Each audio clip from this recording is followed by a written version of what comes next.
ধরে আমাকে একটা ছাতা বলেছিল, এই রোদে মানে জুতো পালিশ করে, আমার দেখে খারাপ লাগে।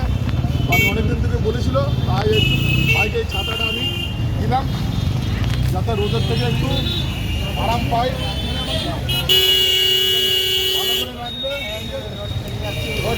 খুলে দিন।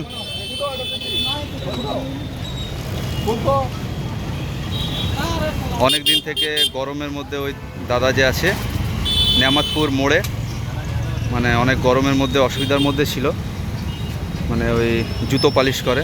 তো আমাদের নেয়ামতপুরের এএসআই ট্রাফিকের নেয়ামতপুর সাবটিজির দিলীপ ধীবর মহাশয় ওনাকে এই ছাতাটা গিফট করলেন এই গরমে থেকে মানে